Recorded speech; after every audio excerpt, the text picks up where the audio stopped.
नमस्कार दोस्तों, कैसे हैं आप सब? आशा करता हूँ बढ़िया होंगे। जैसे कि आप जानते हैं व्यापार से संबंधित चीज़ें हम आप लोगों के लिए लेकर आते हैं। तो आज जो हमारे संग बैठी हैं, वो कोई एक नॉर्मल पर्सन नहीं है, आगरा की जानी-मानी हस्ती हैं, एक एडवोकेट हैं, मन की उड़ान फाउंडेशन है, उसकी फाउंडर एंड प्रेज़िडेंट हैं। तो आज मैम से बहुत ज़्यादा हम क्वेश्चन्स करेंगे आप लोगों के लिए, बहुत ज़्यादा हमें मज़े आने वाले हैं आज के पॉडकास्ट में। आपको पूरा स्टार्टिंग से देखना है, एंड तक देखना है, जाना मत क्योंकि बहुत ज़्यादा यूज़फुल इनसाइट्स होने वाले हैं, कहीं रह ना जाए, ठीक है? तो ma'am first of all welcome to Vyapari talks. Thank you so much. जैसे कि आज हमारे जैसे व्यापारी टॉक्स है तो पहले तो हम आपकी जर्नी पे जाएंगे कि एज अ एडवोकेट आपने एज अ एडवोकेट बनने का क्यों सोचा और मन की उड़ान फाउंडेशन आपने कब स्टार्ट करी? ओके। देखिए मेरा जो एम था, एक बचपन में हर बच्चे का अपना एक एम होता है एजुकेशन के बाद कि मुझे ये बनना है, ये बनना है। तो मेरा एम एक डॉक्टर बनने का था और नो डाउट मैंने उसके कॉम्पिटिशन को फाइट भी किया और बीटीएस में सिलेक्शन भी हुआ। लेकिन अनफॉर्चुनेटली कि है ना, जैसे आप आ जाते हो कि भई है ना बीटीएस में हो गया, एमबीबीएस में हो जाएगा। तो कुछ रीज़न से एमबीबीएस नहीं क्रैक हुआ। अच्छा। तो उसके बाद बनिया फैमिली की लड़की थी, तो डेफ़िनेटली पेरेंट्स और घर की बड़ी बेटी थी, तो सबको लगता है कि भई शादी का टाइम मैम आया वही है। जो डोमेस्टिक सोच है ना हम लोगों या की कि है ना? बिल्कुल वही। तो कि नहीं आप शादी का है टाइम और हुँ। आप है ना जो भी करना है आप बाद में करना, अब आप मैरिज करिए। तो शादी अरेंज मैरिज थी मेरी उस समय। तो हम मेरे पेरेंट्स को ये था कि भई ठीक है आपको जो भी करना है आप आगे की पढ़ाई अपना कंटिन्यू बाद में भी कर सकती हैं। तभी मैंने ये होता है ना कि चलो जी कुछ नहीं है तो लॉ में फॉर्म भर देते हैं। तो मैंने लॉ में फॉर्म भर दिया।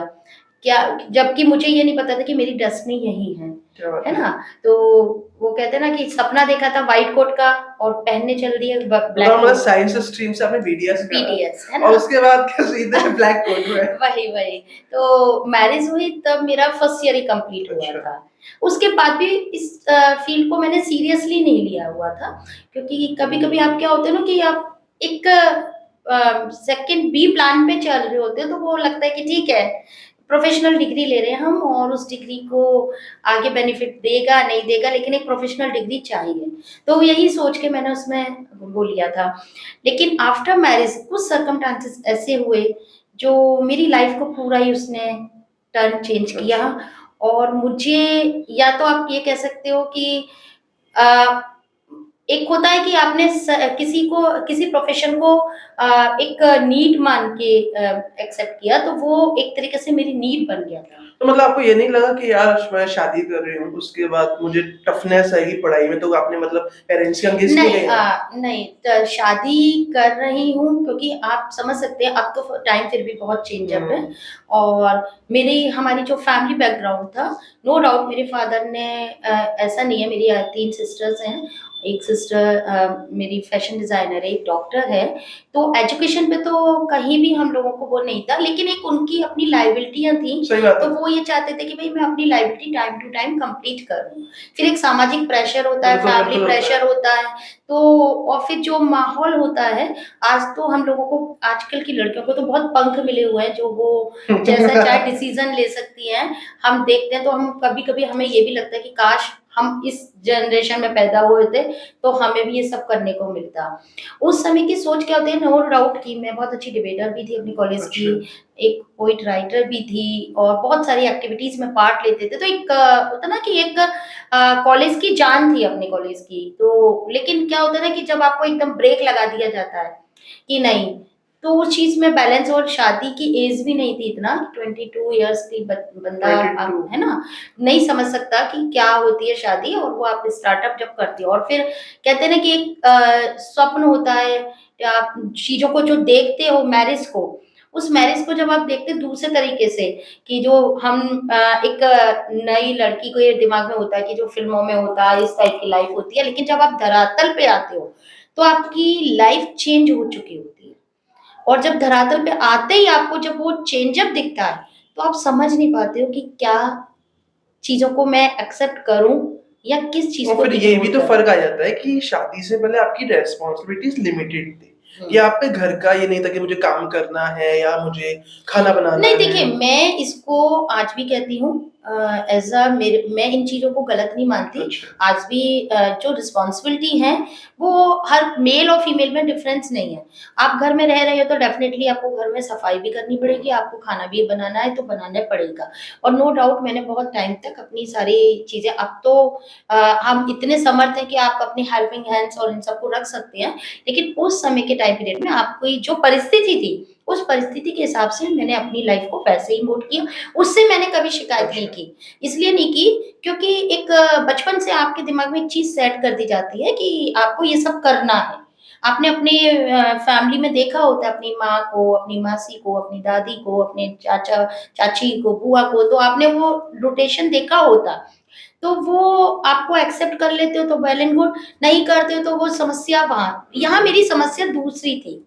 यहाँ जो मैरिज की स्टार्टिंग ही थी, वो इतना जो आपने मैरिड लाइफ को लेके चले, लेकिन वहाँ जाके चीज़ें डिफरेंट मिली और आप जिस पार्टनर के साथ आपकी लाइफ स्टार्टअप होती है, वहाँ आपके वैचारिक चीज़ें नहीं मिलती हैं, तब आपको लगता है कि नहीं, क्योंकि यहाँ लड़ाई उस चीज़ की नहीं थी, लड़ाई थी अपने आत्मसम्मान की। सही बात है, सेल्फ तो रिस्पेक्ट। इसी कारण से केवल मैंने इस प्रोफ़ेशन को एक्सेप्ट किया और गॉड ग्रेस कि मैं उन लोगों का थैंक यू ही कहती हूँ, जिनके कारण आज मैंने ये काला कोट पहना। क्या बात है, क्या बात है। तो मैम आपने मतलब जो लॉ किया, वो आपने कमर्शियल में किया, क्रिमिनल में किया, कौन-से फील्ड में मैंने करा? स्टार्टिंग सिविल से की थी, जिसमें अच्छा। मेरे गुरु रामनारायण अग्रवाल जी थे और एसके सिंह सर जैसे थे। इसमें थोड़ा इसमें तो मुझे नॉलेज कम है कि सिविल क्या हो गया हाँ, मतलब? सिविल में जैसे प्रॉपर्टीज़ और इस टाइप के अच्छा, लिटिगेशंस कमर्शियल। होते हैं, है ठीक। ना? लेकिन जिस हिसाब से मैं मेरा नेचर था, मेरा हुँ, अपना लैंग्वे वो था कि भई है ना औरत हस ऑरा था हाँ, कि कुछ ना कुछ डिफरेंट करना, कुछ ना कुछ। ठीक है। तो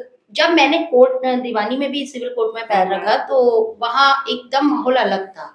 उस समय गिनी-चुनी लड़कियाँ आई थीं। अच्छा, हम मोस्टली हार्डली 4-5 फीमेल्स ही थी, बताइए। जिसमें सब लोग एक ऑरे में थी, एक आप मॉडर्न ऑरे में पहुँचे आप जब कि ब्लैक ट्राउज़र एंड वो सब, वहाँ वो सूट एंड साड़ी पहन के आते थे, तो वो भी एक आपके लिए एक चैलेंज था।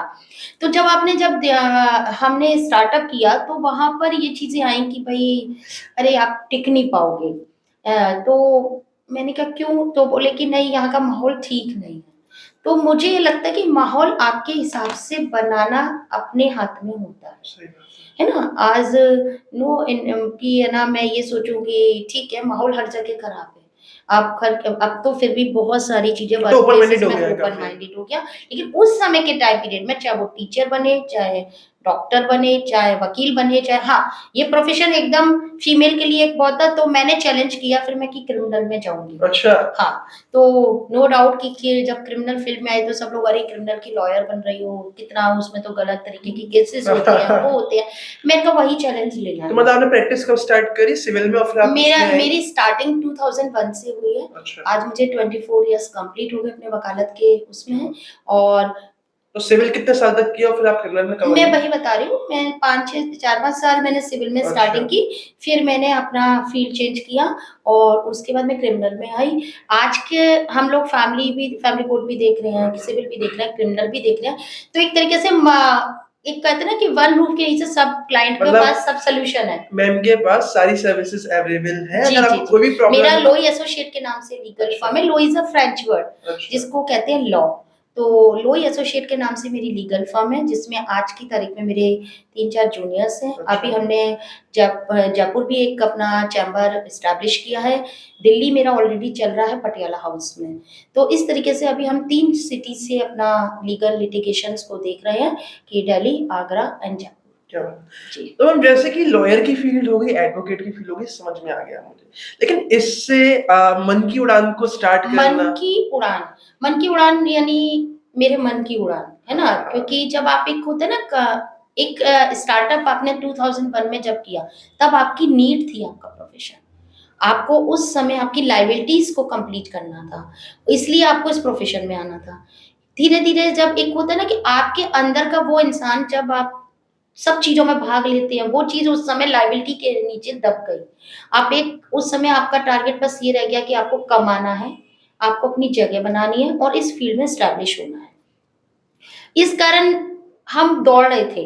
लेकिन जब एक टाइम आया कि 2016 के बाद मुझे रियलाइज़ हुआ कि अब एक एस्टैब्लिश लाइफ हो चुकी है, आपने अपनी लायबिलिटीज को भी सेटल सही कर दिया है, तो एक जो आपको हमारा मन होता है कि भई है ना हम ये कर सकते हैं, समाज के लिए कुछ कर सकते हैं, तो उसके लिए हमने इस एनजीओ को स्टार्टअप किया, अच्छा, मन की उड़ान फाउंडेशन को, जो हेल्थ एंड एजुकेशन पे काम कर रही है, खास करके फीमेल्स और गर्ल चाइल्ड पर। वो इसलिए भी था क्योंकि जो चीज़ें आपने स्ट्रगल की होती हैं, तो आप उस प्लेटफ़ॉर्म को आप जब लेके निकले हैं, तो आप चाहते कि हमारे जैसी इतनी फीमेल्स या कोई भी लड़की यदि उसको हम एक रास्ता दिखा सकें, तो डेफ़िनिटली ये एनजीओ सक्सेस है। और ये वाली बात है ना कि अपनी ज़िंदगी तो सुधारी। अब जो और लड़कियाँ हैं कि उनकी ज़िंदगी ऐसी ना हो जैसे मैंने स्ट्रगल करी है। जी। तो इसलिए एक नया स्टेप लिया, हाँ। एक नया इनिशिएटिव लिया। ये एनजीओ अपने आप वर्किंग जो कर रहा है, इस पर तो कर ही रहा है। इसके साथ हमने कुछ इसमें एक्टिविटीज़ भी स्टार्टअप की, जैसे कि हमने गोल्डन अचीवर अवार्ड सेरेमनी अच्छा, स्टार्टअप की, जो 8th एडिशन कंप्लीट करने जा रही है इस बार दुबई में। अच्छा, उसका भी एक अपनी एक जर्नी है कि मैंने बॉम्बे एक अवार्ड लिया था, टॉप इंडियन 50 आइकॉन पर्सनैलिटी अच्छा। का।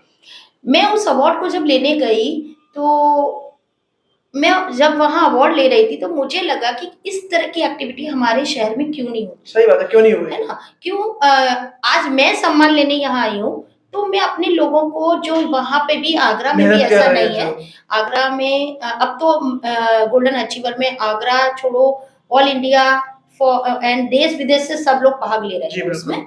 लेकिन उस समय हमने जो पहला एडिशन उतारा तो उसमें मोस्टली सब आगरा के ही हुँ, लोग थे। हुँ। तो मुझे ये लगा कि आज मैं इस प्लेटफ़ॉर्म पे आके टॉप इंडियन 50 आइकॉन पर्सनैलिटी का मैं अवार्ड ले रही हूँ, तो ऐसा ही इस तरह का कार्यक्रम हम अपने शहर में क्यों ना करें? तो हमने ये मन की उड़ान फाउंडेशन के बैनर तले इस प्रोग्राम को स्टार्टअप किया। ये अवार्ड मैंने लिया था जनवरी लास्ट में और अप्रैल में मैंने ये गोल्डन अचीवर की नींव डाल दी ईयर थी। कौन-सा था ये? ईयर आप मान के चलिए 2016 या 17 था। 16-17 में नोटबंदी हुँ। जब हुई थी, जब ये क्या था? उससे पहले उससे उससे पहले पहले, अच्छा। उससे पहले तो हमने स्टार्टअप किया, no doubt first edition is very success अच्छा, और इतना सक्सेस कि लोग को एक नई जग चीज़ मिली।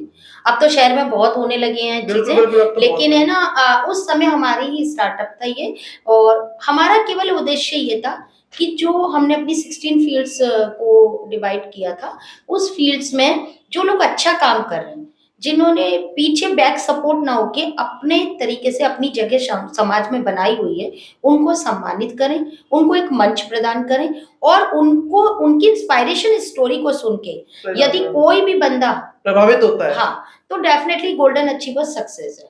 फिर उसमें धीरे-धीरे जब हमारी जर्नी स्टार्ट हुई 16-17 तो उसके बाद डेफ़िनेटली जब कोई चीज़ की नींव पड़ जाती है, तो उसके बाद फिर और कारवाँ बनता चले जाता है, बिल्कुल, सब मैं लोग जुड़ते चले जाते स्टार्ट हैं। आप करते हो लेकिन मन की काफ़िला उड़ान बनता जाता है। फाउंडेशन को हमने 4-5 लोगों ने स्टार्टअप किया, as a president, as a founder मैं थी, लेकिन उसके बाद आज की अच्छा, तारीख में 4-5 लोगों ने मिलके स्टार्ट किया। हाँ तो जिस उसमें आपने स्टार्टिंग में मतलब कैसे स्टार्ट किया? मतलब हमने रजिस्ट्रेशन उसमें वगैरह वही क्या? वही मैं कह रही हूँ कि हमने सबने अपनी पॉकेट मनी से अच्छा, स्टार्टअप यही किया। मैं पूछना चाह रहा हमने था आपसे। कोई किसी का तब सपोर्ट नहीं अच्छा, लिया। अच्छा। उस समय सब लोग हम जो 4-5 लोग थे तो उन्होंने अपना-अपना कंट्रीब्यूशन करते थे, उनसे हेल्थ कैंप लगाते थे, ठीक है। उनसे डोनेशन ड्राइव करते थे, इस तरह की एक्टिविटी स्टार्टअप की। लोगों में अपनी जगह बनानी शुरू की, उसके बाद हमारे पैट्रॉन डॉक्टर विजय किशोर बंसल जी हमसे जुड़े।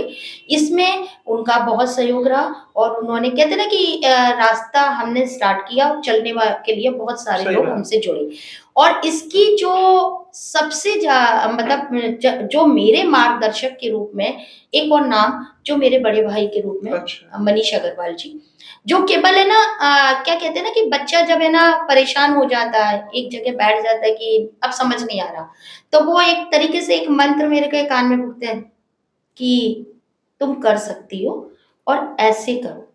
उसके बाद ऑटोमैटिक मेरी उनसे 5 मिनट का ये जो मिलता है मुझे, ये होता है मतलब हर एक बार स्ट्रेंथ होता है। मिलता ये है। हर बार होता है।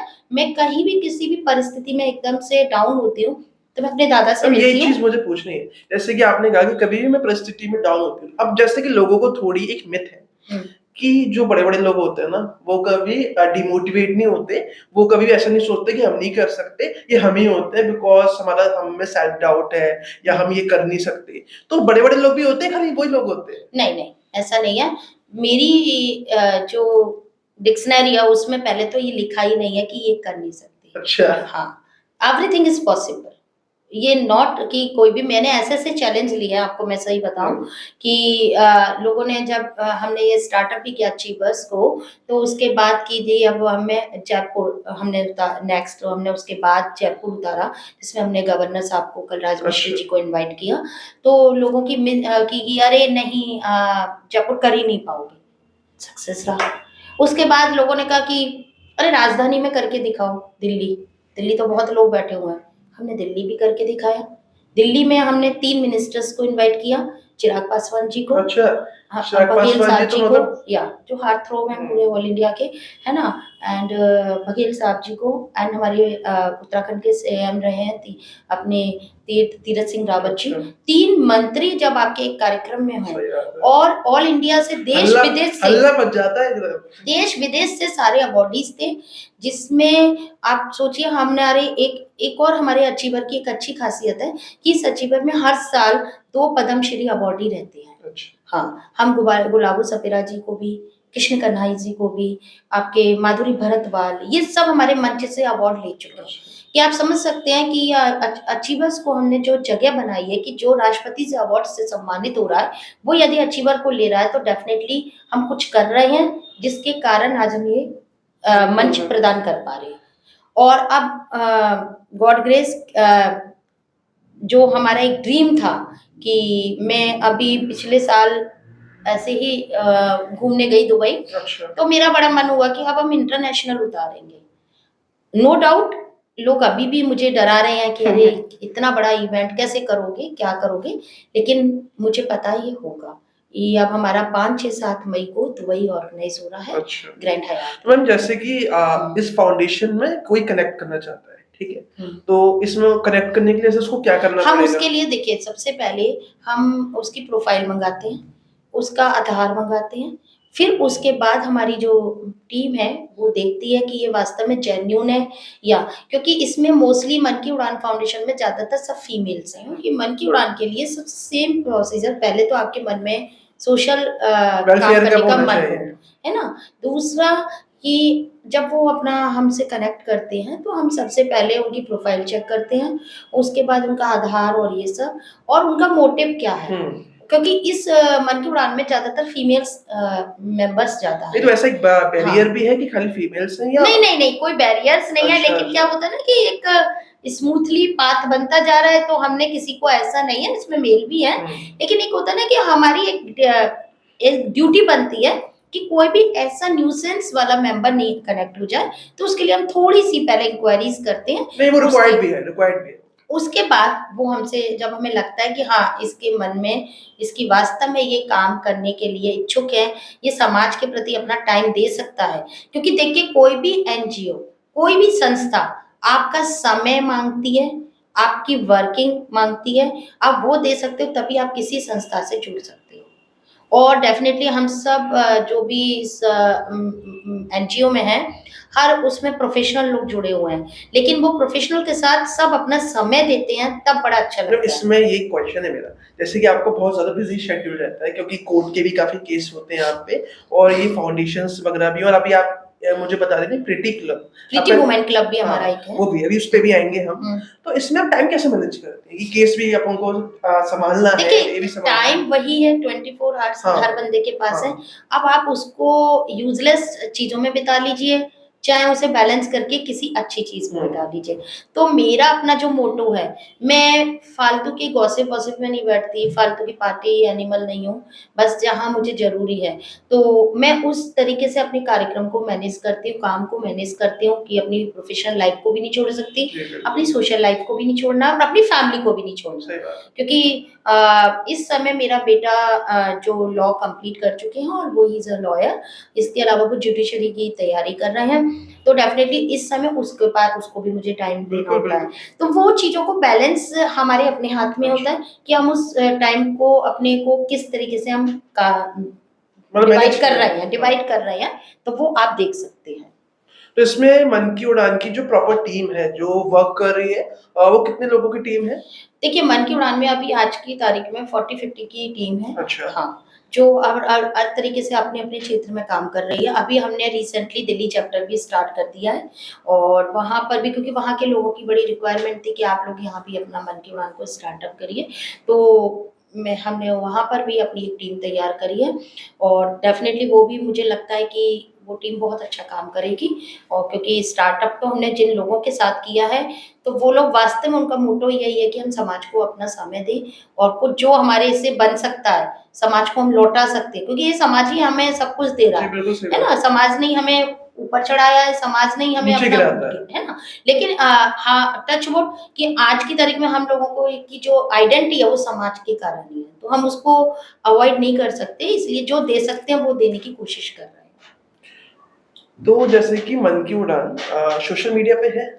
हाँ जी, सोशल मीडिया फ़ेसबुक, इंस्टा सब पर है सब उसका पर है। पेज या जैसे कि अभी मैं आपका पेज चेकआउट कर रहा था, तो हुँ, उसमें अभी दयालबाग वगैरह में हुँ। और कॉलेजेस में आप लोग सेमिनार करते हैं। सेमिनार्स करते हैं, हमारे मेडिकल कैंप्स लगते हैं, हाँ, हमारे आपके हर दिवाली पर हम एक डोनेशन ड्राइव बहुत बड़ा करते हैं, जिसमें हम खाने-पीने के डिस्ट्रीब्यूट एंड पटाखे जो स्लम बस्तियाँ होती हैं, वहाँ पर हर साल कोई 2 बस्तियाँ पकड़ लेते हैं।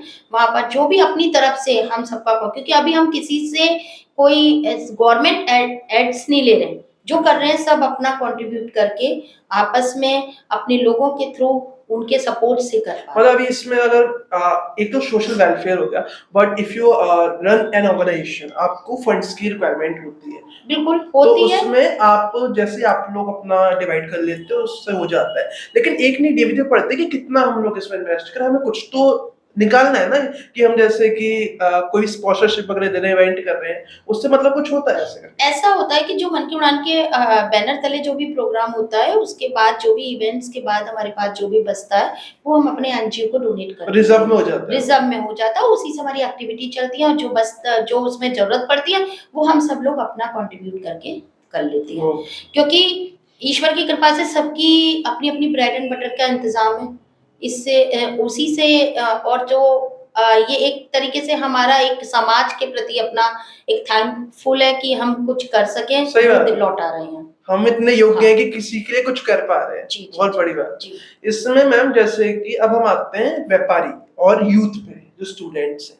जैसे कि हम एक फील्ड लेते हैं लॉ की, कोई भी स्टूडेंट अपना करियर बनाना चाह रहा है लॉ के अंदर, लॉयर बनना चाह रहा है या कोई फ्रीलांसिंग लॉ करके अपनी सर्विसेज़ प्रोवाइड करना चाह रहा है। तो स्कोप क्या है इसमें और मतलब कैसे बन सकता है? आज के टाइम में तो लॉ का बहुत है क्योंकि लॉ देखिए आप जैसे कि पहले तो एक लिमिटेड चीज़ें थी, अब तो ट्रेडमार्क इसके अलावा आपके ये सोशल मीडिया जितनी भी हुँ, चीटिंग्स हुँ, हो हुँ। रही हैं, फ्रॉड्स हो रहे हैं, तमाम कॉर्पोरेट में अब तो हर कंपनी अपना एक कॉर्पोरेट लॉयर रखती है हाँ, ना? पहले तो फिर भी ऑप्शन कम थे। पहले तो आप प्रैक्टिस करिए और अपना वो करिए। अब तो डेफ़िनेटली जितनी मल्टीनेशनल कंपनीज़ हैं, वो अपने एचआर रखती हैं, तो वो ज़्यादातर जो इनवाइट करती हैं, उन्हीं लोगों को करती हैं, जिन्होंने लॉ किया होता है, साथ में एमबीए किया होता है, तो वो उन्हीं लोगों को इनवाइट करती हैं। और आजकल की यूथ बहुत आ रही है, ऐसा नहीं है। अब हम खुद ही देख रहे हैं, इस 24 साल की वकालत में मैं यही देख रही हूँ कि आज की तारीख में दीवानी में पहले हमारे सिविल कोर्ट में गिनी-चुनी हम 4-5 फीमेल्स थी, आज हज़ारों की भीड़ बनती जा रही है अच्छा। ना? दिल्ली जाके देखिए, दिल्ली में तमाम फीमेल्स काम कर रही हैं, तमाम बच्चे नए निकल के आ रहे हैं और नो डाउट ये बच्चा जो आज की जनरेशन का आ रहा है, वो बहुत सुलझा हुआ और बहुत उनके मन में एक टारगेट होता है कि भई हमें 2 चीज़ ऑप्शंस होते हैं, या तो प्राइवेट प्रैक्टिस या फिर अपने किसी मल्टीनेशनल कंपनी को जॉइन करना। तो वो उनके पास इतने ऑप्शंस होते हैं कि वो लॉ अब ये नहीं बचा कि आपको लॉ करके खाली कोर्ट में ही जाना है। अब उनके पास जो बच्चा नहीं बोल सकता कोर्ट में या जो आर्गुमेंट तो वो कॉर्पोरेट में जा रहा है। वो हाँ, अपनी हाँ। उसकी कैपेबिलिटी वो है कि वो रिटन में सब कुछ कर सकता है, लेकिन है ना बोलने में नहीं है तैयार, तो वो कॉर्पोरेट की तरफ जा रहा है। और जिसको लगता है कि ना मैं बिंदास आर्गुमेंट्स कर सकता हूँ, मैं किसी से डरता नहीं हूँ, वो सिविल कोर्ट्स में आ रहे हैं। एक इसमें चीज़ होती है कि जैसे आगरा कॉलेज में लॉ करवाते हैं, जैसे कि हम घर की परिस्थितियों की वजह से बाहर नहीं जा पा रहे, किसी सिटी में बड़े कॉलेज में हम नहीं जा पा रहे पढ़ने लॉ। तो ऐसा भी है कि आगरा कॉलेज से लॉ करके हम एक बड़े वकील नहीं बन देखिए, सकते। नहीं ऐसा नहीं है, आगरा कॉलेज से भी पढ़नी मैंने आगरा कॉलेज से ही अच्छा, किया है, क्या ठीक बात है ना? है। मैंने आगरा कॉलेज से ही किया है, तो मैं अपने कॉलेज को तो नहीं गलत कहूँगी। हुँ, हाँ, ये है कि अब ऑप्शंस बहुत खुल गए हैं, पहले ये सब नहीं थे इंस्टीट्यूट, तो आज शायद उस समय होते तो हम भी कहीं न कहीं और एक्सपोज़र हमारा हो चुका होता। अब जो नए बड़े कॉलेजेस हैं, उसमें आपको करने से ये बेनिफिट होता है कि आपको है ना, कहीं न कहीं जॉब की अपॉर्च्युनिटी मिल जाती है ना? और आगरा कॉलेज वगैरह में भी ऐसा नहीं है, प्लेसमेंट्स होते हैं, लेकिन वहाँ अच्छी कंपनीज़ वहाँ बड़े कॉलेजेस में आती हैं। तो जिसके ऐसा नहीं है, पैसा पढ़ने वाला बच्चा तो कहीं भी पढ़ सही लेगा। बात है। जिसे में वास्तव में हुनर होगा, जिसमें वास्तव में कैपेबिलिटी होगी, वो किसी भी जगह पढ़ के अपनी कैपेबिलिटी को दिखा सकता है। तो हम इसको कॉलेज के उससे नहीं हम डिफरेंसेस कर सकते कि भई वो आगरा कॉलेज से पढ़ा है तो अच्छा लॉयर नहीं होगा, या वो एनएलयू से पढ़ा है तो वो अच्छा लॉयर होगा। ये तो ऑप्शंस मिल गए, तो आप ऑप्शंस का यूज़ कर सही रहे हो। बात है। पहले हमारे टाइम में मेडिकल फील्ड में खाली पीएमटी होता था, आज की तारीख में आप तमाम ऑप्शंस खुल गए। तो वो तो चीज़ें चेंज अप हो रही हैं, ऑप्शंस मिल रहे हैं और मिलने भी चाहिए, वही वाली बात क्योंकि है कि देखिए जिस हिसाब से आज के पहले पढ़ने वाले इतना ग्रेजुएशन करने वाले भी कितने लोग होते थे, है ना? आप ये देखिए, एक एज के बाद उस समय की एज होती थी 18-21 के बाद शादियाँ हो जाती थी, तो वही बैरियर टूट जाता था एजुकेशन का। अब आज के बच्चे 24-25 के बाद अपना एक एस्टेब्लिश लाइफ करने के बाद शादी कर रहे हैं। मैम इसमें एक भी चीज़ भी तो हो गई कि पहले हमारे पे ट्रेडिशनल बिज़नेसेस थे, या बट अब के टाइम पे हमें मॉडर्न बिज़नेसेस हैं कि बिल्कुल। हम पे डिजिटल मार्केटिंग है, फ्रीलांसिंग है, स्टॉक हर मार्केट चीज़ है। है ना, सोशल मीडिया ने इतनी ईज़ी वैन हुँ, कर दी है कि आप ये देखिए कि आपके पास तमाम चीज़ें हैं, बिल्कुल। है ना? आप उन रास्तों पे, ये आपके ऊपर है कि आप किसको पिक कर रहे हैं।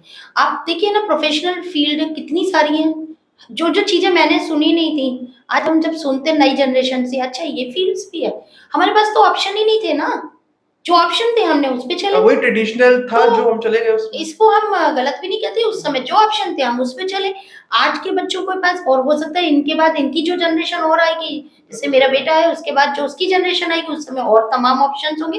हो सकता है तब जो आजकल इलेक्ट्रॉनिक मीडिया ने कैप्चर कर रखा है पूरा मार्केट, तो हो सकता है कि लोगों के पास काम कम हो, यही सब वो है। मशीनरी बन के रह जाए।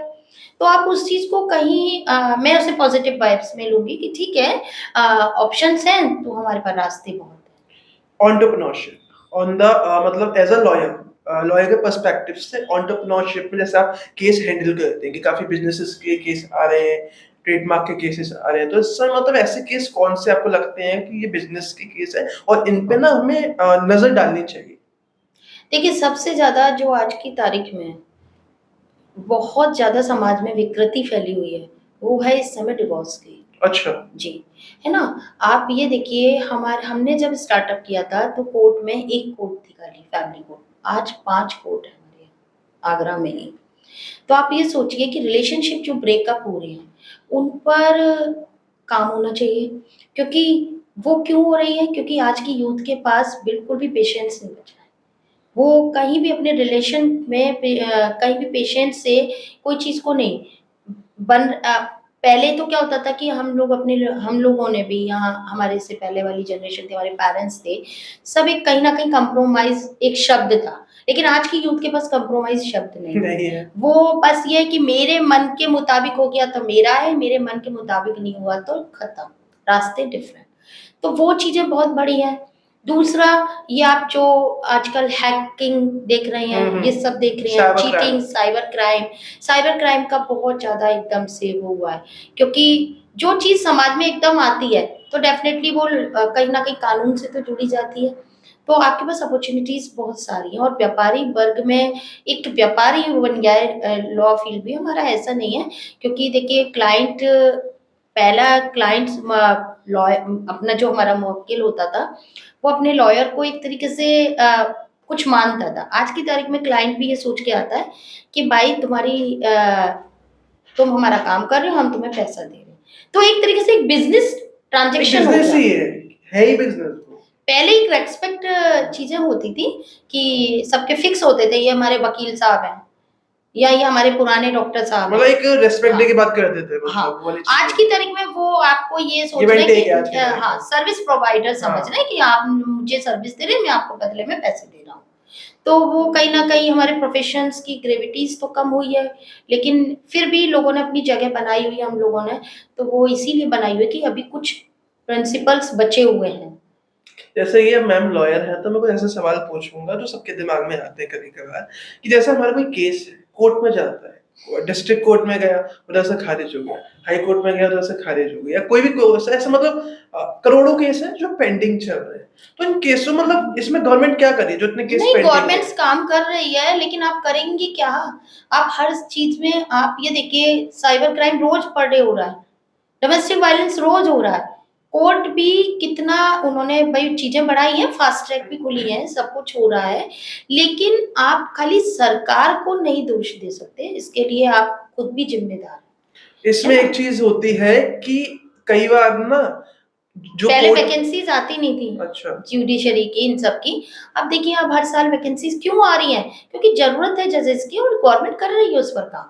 नो डाउट कि है ना, पहले मैं किसी भी पॉलिटिकल उसका नाम नहीं लूँगी ना, मैं पॉलिटिकल किसी उसमें हम्म। जाऊँगी कंट्रोवर्सी में। लेकिन ये है कि आज की तारीख में चीज़ें जो डेवलप हो रही हैं, तो कहीं न कहीं सुधार हो रहा है हमारी न्याय प्रणाली में। अभी हमारे जितने भी हमारे चीज़ें चेंज अप हुई, कहीं न कहीं हमें रिलैक्सेशन भी दिया है। बहुत सारी चीज़ों में हमारे कानून में बदलाव हुआ। तो वो इसीलिए किया गया कि पुरानी परिपाटी जो कहीं न कहीं आज की परिपाटी से मैच नहीं कर रही थी, इसीलिए चेंज अप किया गया। आज के टाइम में आगरा के अंदर, उत्तर प्रदेश के अंदर, या हम इंडिया लेवल पे जाते हैं, आपके अकॉर्डिंग ये आपकी फील्ड से थोड़ा हटके है, बिजनेस आपको कौन से लग रहे हैं जो ग्रो करेंगे इन फ्यूचर? बिज़नेस देखिए हर बिज़नेस इस समय ग्रो करेगा। क्यों अच्छा। करेगा? क्योंकि देखिए कहीं न कहीं हम मेड इन इंडिया जो हमारे मोदी सपोर्ट जी करते का हैं सपोर्ट कर रहे हैं, 2047 तक हमें। हाँ, है ना? हम्म। और उसके लिए हम काम कर भी रहे हैं, है ना? और रही बात ग्रोइंग की, तो रियल एस्टेट बहुत बूम कर रहा है इस समय, ठीक है? मेडिकल फील्ड बहुत बूम कर रही है क्योंकि लोगों अच्छा। के तमाम बीमारियाँ डेवलप हुई हैं।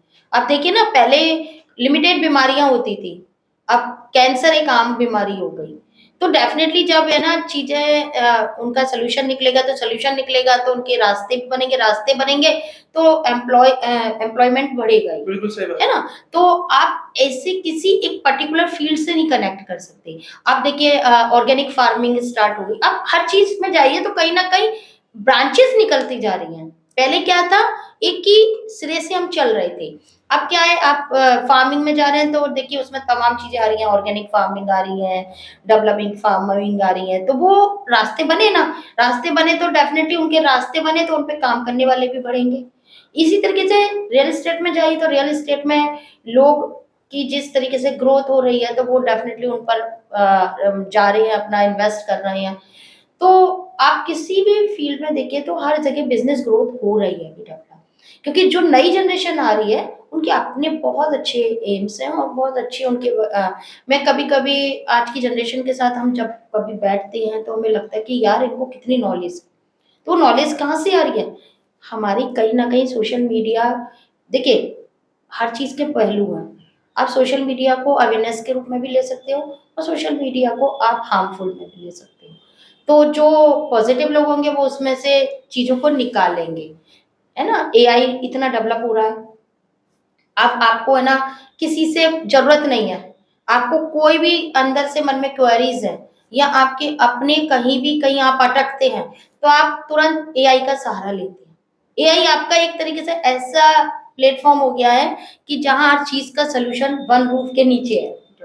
तो लोग उसी हिसाब से चीज़ों मशीन के उसमें भी पहुँच रहे हैं, मशीनरी लाइफ़ भी उनकी हो रही है। तो बिज़नेस ग्रोथ करेंगे अभी।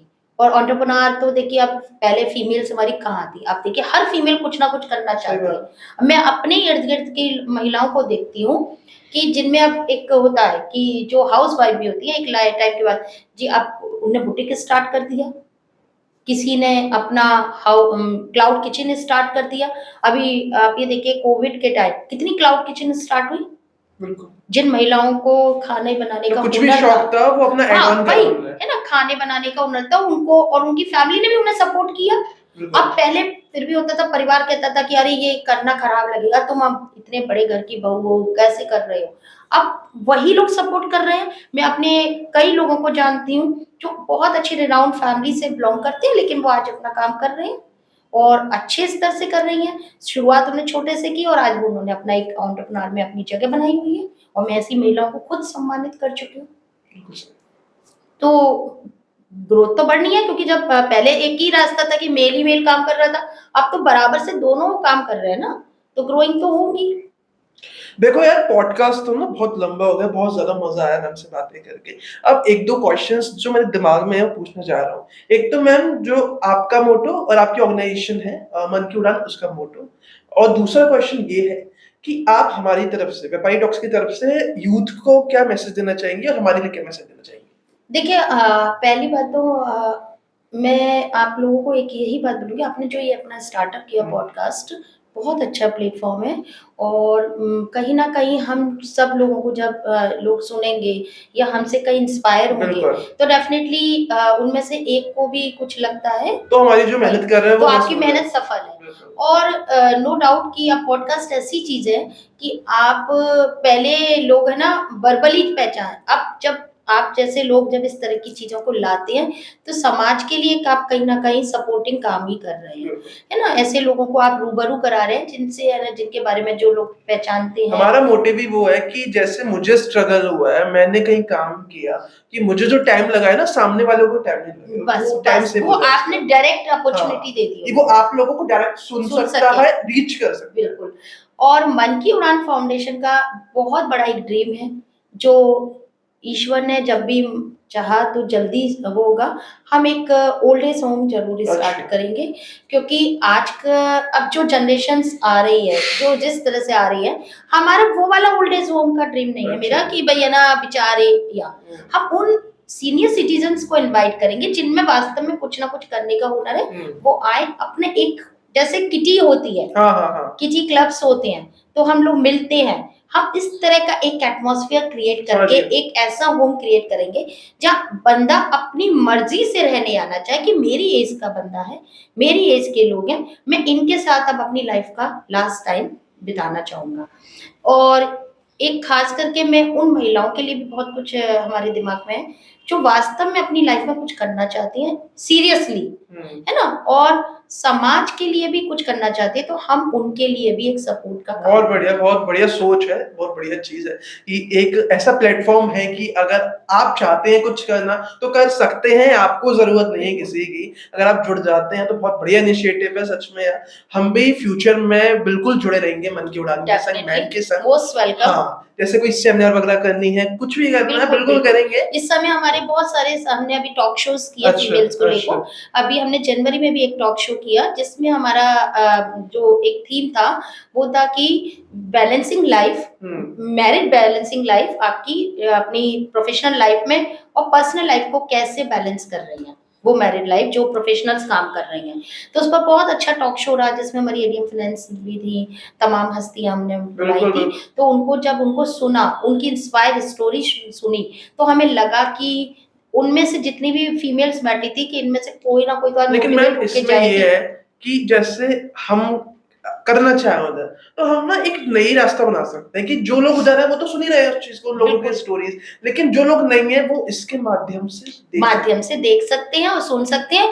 और हम भी, आपको कहीं भी हम हैं। लोगों की ज़रूरत है, तो एनी टाइम आप बिल्कुल। मुझसे कॉन्टैक्ट कर बिल्कुल, सकते हैं, बिल्कुल। चाहे व्यापार टॉक के थ्रू, चाहे आप डायरेक्ट मुझसे कॉन्टैक्ट कर सकते हैं। आप ही की बहन हूँ, आप ही की घर की बिल्कुल। मित्र हूँ, आप ही के लोगों के साथ से जुड़ी हुई हूँ।